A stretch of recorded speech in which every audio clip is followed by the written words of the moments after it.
Johnson, കൊച്ചിയിൽ നസ്രത്ത് ആണ് എൻ്റെ വീട്. ഞാൻ ഒരു പഴയകാല ആദ്യകാല ഡിസ്കോ മാസ്റ്ററാണ്. ഞങ്ങൾ ഒന്നുമില്ലാത്ത ശൂന്യതയിൽ നിന്നും ഡാൻസിലേക്ക് വന്ന ആൾക്കാരാണ്. ആ റെക്കോർഡിൻ്റെ കാലഘട്ടമാണ് ഞങ്ങൾ യൂസ് ചെയ്തിട്ടുണ്ടെന്ന് വെച്ചത്. എൻ്റെ അമ്മാവൻ ഒരു ലൈറ്റ് ആൻഡ് സൗണ്ട് ആയിരുന്നു, തങ്കച്ച ലൈറ്റ് ആൻഡ് സൗണ്ട് എന്ന്. അവിടെ നിന്നും അങ്കിളിനെ എങ്ങനെയും പറ്റിച്ച് റെക്കോർഡൊക്കെ വാങ്ങിച്ചിട്ടാണ് ഞങ്ങൾ ഈ എല്ലാ കുരിശുവര പരിപാടികൾ അന്ന് ഉണ്ടാകുമായിരുന്നു.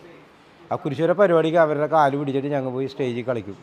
അങ്ങനെ എന്തെങ്കിലുമൊക്കെ ചെയ്ത് ഒപ്പിക്കുമ്പോൾ അവരെല്ലാവരും കൊള്ളാട്ടെ, ഇവർക്ക് എന്തോ ഒരു നല്ല ഒരു രീതിയിലൊക്കെ ഡാൻസ് കളിക്കൊണ്ടില്ല എന്ന് പറഞ്ഞ് അങ്ങനെ ഒരു പ്രചാരം ചെറിയ രീതിയിൽ മേടിച്ചു തുടങ്ങി. ഞങ്ങളുടെ ബിയർ വാക്കെന്ന് പറയും, ഫ്രീ ആയിട്ട് പോയി ചെയ്യുന്ന ആൾക്കാർ വളരെ കുറവാണ്. പടം ഇറങ്ങിയപ്പോഴാണ് ഞങ്ങൾ ഈ ഹൗസൊക്കെ കാണുന്നത്, കയ്യെ കൂടി ഇങ്ങനെ ഓടിപ്പോണ്. പക്ഷെ അതിങ്ങനെ എടുക്കുമെന്നുള്ള ഒരു ട്രെയിനർ ഒന്നും ഇല്ലാത്ത കാലഘട്ടമല്ലേ. ഞങ്ങൾ ഈ തല്ലിക്കൂടി ഡാൻസൊക്കെ പഠിച്ച് വെച്ചേക്കുന്ന കാലഘട്ടമാണ്. അങ്ങനെ നിൽക്കുന്ന സമയത്താണ് ബ്രേക്ക് ഡാൻസ് ഈ സാധനം കണ്ടിട്ട് കൈമേ കൂടി ഇങ്ങനെ ഒരു സാധനമൊക്കെ ഇങ്ങനെ ഒഴുകി പോണ്, ഇതിലെ കൂടി കയറി ഇങ്ങനെ പോണ്. സാധനം ഞങ്ങൾ പ്രാക്ടീസ് തുടങ്ങണം അതിന് വേണ്ടി. അപ്പോൾ അച്ഛൻ ചോദിക്കണേ, കാബിലച്ഛൻ, എന്താണ് ബ്രേക്ക് ഡാൻസ്, എന്താണ്?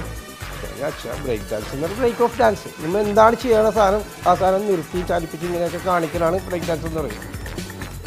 അപ്പോൾ ഞാൻ പറഞ്ഞു ബ്രേക്ക് ഡാൻസ് അതുകൊണ്ട് തീരൂല, ബ്രേക്ക് ഡാൻസിൻ്റെ ഒരു ബേസിക് ഉണ്ട്, അപ്രോപ്പ്, ഫ്ലോറോപ്പ്, ഇലക്ട്രിക് ബൂഗി, ഇത് മൂന്നും കൂടി കൂടിയാൽ ബ്രേക്ക് ഡാൻസ് ആവുള്ളൂ പറയും. അച്ഛൻ ഇങ്ങനെ ഏതാണ്ട് ഭയങ്കര മനുഷ്യനാണ് വന്നേക്കണമെന്ന് പറഞ്ഞ് അച്ഛനെ അടിച്ച് പോകാതെ കിടത്തി അച്ഛൻ പിന്നെ അടുത്ത ശനിയാഴ്ച ക്ലാസ് സ്റ്റാർട്ട് ചെയ്തെന്ന് പറയും. അങ്ങനെ തുടങ്ങി അന്ന് 1-2 പിള്ളേരെ വെച്ച് തുടങ്ങി. അത് പിന്നീട് ഒരു 10,000-15,000 പിള്ളേർ കലാഭവനിൽ കൂടെ എൻ്റെ പാസ് ചെയ്തു. അങ്ങനെ ഒരു 8 കൊല്ലം ഞാൻ കലാഭവനിൽ ക്ലാസ് എടുത്തു. കലാഭവനിൽ ചെന്ന് ബ്രേക്ക് ഡാൻസിനെ പറ്റി ചോദിച്ചാൽ അപ്രോക്ക് എന്താണെന്ന് ചോദിച്ചു കഴിഞ്ഞപ്പോൾ ഞാൻ പറഞ്ഞു അപ്രോക്ക് എന്താണ്, ഇങ്ങനെ ബോഡി മൂവ് ചെയ്യാനാണ് അപ്രോക്ക് എന്ന് പറയും. ഫ്ലോറൊക്കെ ഒന്ന് സ്പിൻസാണ്, ഇങ്ങനെ പുഴു നിലത്ത് കിടന്ന് നേരത്ത് പുഴുവൊക്കെ പോകുന്നതാണ്, അതുണ്ടാവും, അതിനാണ് ഫ്ലോർ റോക്ക് എന്ന് പറയുന്നത്. ഇലക്ട്രിക് ബൂഗി എന്ന് പറയുമ്പോൾ റോബോ. ആ സമയത്താണ് എറണാകുളത്ത് ഡാൻസ് എന്താണെന്ന് ഒരാൾ പോലും കാണാത്ത കാലഘട്ടത്തിലാണ് ഞങ്ങൾ ഈ പച്ചപോച്ചി ഡാൻസുമായിട്ട് ചെല്ലണം. ചെന്ന് അവിടെ നിന്ന് അപ്പം നമ്മൾ ഏകദേശം ബ്രേക്ക് ഡാൻസിൻ്റെ സാധനം ശരീരത്തിൽ കയറി സംഗതി എന്ത് ചെയ്യാമെന്നുള്ളൊരു ധൈര്യവും വന്ന്. അങ്ങനെ കലാഭവൻ 8 കൊല്ലം ക്ലാസ് എടുത്തു. അതിന് ശേഷമാണ് കല്യാണത്തിൻ്റെ പ്രശ്നത്തിൽ നമുക്ക് വന്നത്, ജീവിതം മാറി മറിയില്ല.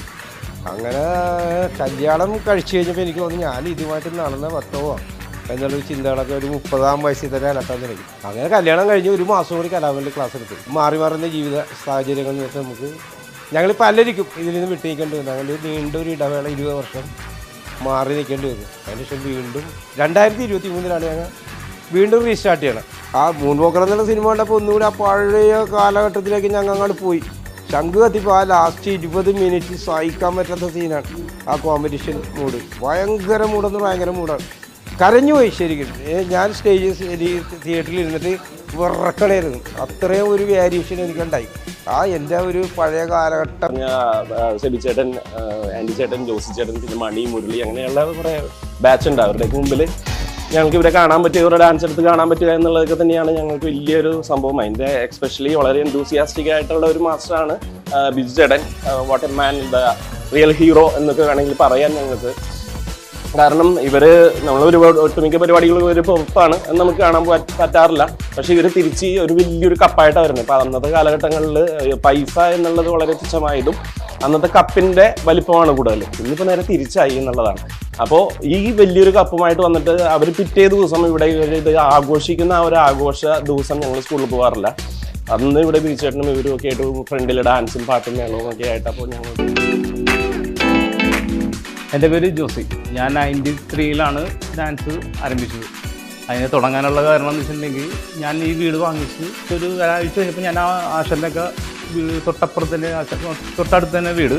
അപ്പോൾ ഞാൻ ആ വഴി പോയപ്പോൾ ശരിക്കും ഒരു മ്യൂസിക് കേട്ടു. അപ്പോൾ ഞാൻ ജസ്റ്റ് ഒന്ന് ആ അടുത്തുകൂടി ഇപ്പോൾ അന്നെന്ന് വലിയ വീടെന്ന് പറഞ്ഞാൽ ചെറിയ വീടൊക്കെയാണ്, പഴയ പോലത്തെ ക്ലാസ്, ഇപ്പോഴത്തെ പോലത്തെ മോഡൽ ക്ലാസ് ഒന്നുമില്ല. അപ്പോൾ ചെന്ന് ഒരു ജനൽ കമ്പിൽ നോക്കിയപ്പോഴേക്കും ഭയങ്കര ഡാൻസ്. ശരിക്കും 9th പഠിക്കുന്ന ഞാൻ ശരിക്കും ഭയങ്കര ഒരു ആകർഷണമായിരിക്കും അത് അവിടുത്തെ ഡാൻസ് കണ്ടിട്ട്. ബിജുവിന് അവിടുത്തെ കൊറിയോഗ്രാഫി ചെയ്യുന്നത്. ഞാൻ അവിടെ നിന്ന് ഡാൻസ് കണ്ട് പിന്നെ പോയി സ്കൂളിൽ പോയി വൈകിട്ട് പിന്നെ വന്ന് നിന്ന് ഒരാഴ്ച കഴിയുമ്പോഴേക്കും ഞാൻ ഏകദേശം വേവ്സൊക്കെ പഠിക്കാൻ തുടങ്ങി. ഇതൊക്കെ ഓക്കെ. അങ്ങനെ അത് അവർക്കറിയില്ല. അത് ഞാൻ പോയി വന്ന ഒരു ദിവസം ബിജുവിൻ്റെ അടുത്ത് വെച്ച് ഡാൻസിന് ചേരാൻ പറ്റില്ല, എല്ലാ ദിവസവും വന്ന് നിൽക്കുന്നുണ്ടല്ല എന്ന് പറഞ്ഞു. അപ്പോൾ ഞാൻ ഓക്കെ എന്ന് പറഞ്ഞിട്ട് ഞാൻ ചെന്ന്. അപ്പോൾ എൻ്റെ അടുത്ത് ബിജു ചോദിച്ച് ഡാൻസിന് കയറുന്നുണ്ടോയെന്ന് ചോദിച്ചു. എല്ലാ ദിവസവും നിൽക്കുന്നുണ്ടല്ലോ എന്ന് പറഞ്ഞു. അപ്പോൾ ഞാൻ ഓക്കെ എന്ന് പറഞ്ഞാൽ പിറ്റേ ദിവസം തന്നെ ക്ലാസ്സിൽ കയറി ഒരു സ്റ്റെപ്പ് കാണിച്ചു. ഫസ്റ്റത്തെ സ്റ്റെപ്പ് ഞങ്ങളുടെ ആദ്യ പഠനം സർ ഈ സാധനം അത് കാണിച്ചു തന്നപ്പോൾ ഞാൻ അത് കാണിച്ചു കൊടുത്തിങ്ങനെ. എൻ്റെ ദൈവം എനിക്ക് കൊണ്ടുവന്നൊരു വരദാനമാണ്. അല്ലെങ്കിൽ ഞാൻ അത്രയും വലിയ ഒരു മനുഷ്യനല്ല. എങ്കിലും എനിക്ക് എല്ലാം ചെയ്യാൻ പറ്റി, ഈ പ്രായത്തിലും പറ്റണം. അതിന് ഞാൻ ഭയങ്കര സന്തോഷിക്കുന്ന ദൈവത്തിന് നന്ദി. എനിക്ക് ഡാൻസ് ഇല്ലാത്ത ജീവിതം വേണ്ടെന്ന് ചിന്തിച്ച കാലഘട്ടമാണ്. ഇപ്പോൾ ഈ നിൽക്കുന്നവരെ നമ്മുടെ എല്ലായിടത്തും കൂടി ഓടുന്ന ഒരു സാധനമാണ് സംഗീതം. മ്യൂസിക് കേട്ടാൽ അതിൻ്റെ രക്ഷയില്ല.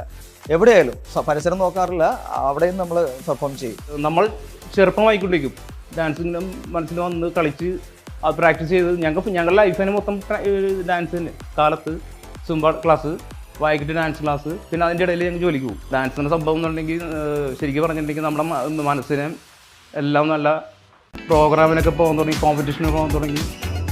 വലിയ വലിയ ഓൾ കേരള കോമ്പറ്റീഷനൊക്കെ പങ്കെടുത്ത് എല്ലാവരും ഫസ്റ്റൊക്കെ അടിച്ച്. അപ്പോൾ ഞങ്ങളുടെയൊക്കെ വളർച്ച ഭയങ്കര പതുക്കെയുള്ള വളർച്ചയൊക്കെയാണെങ്കിൽ ഇന്നത്തെ എന്നുണ്ടെങ്കിൽ സോഷ്യൽ മീഡിയയല്ലേ ടപ്പ് എന്ന പോലെ എല്ലാം നടക്കുന്നുണ്ട്. അന്ന് ആ സംഭവം ഇല്ലാത്തതുകൊണ്ട് ഞങ്ങൾ വളർച്ച ഭയങ്കര ഇത് പോയി. എന്നാലും ഏകദേശം നല്ല അറിയപ്പെട്ടു. കാരണം എന്ന് വെച്ചിട്ടുണ്ടെങ്കിൽ ഒരു കോമ്പറ്റീഷൻ സ്റ്റേജ് കളിക്കുമ്പോൾ അവിടെയുള്ള ആൾക്കാർ മൊത്തം ഞങ്ങളെ കുറിച്ച് പറയും.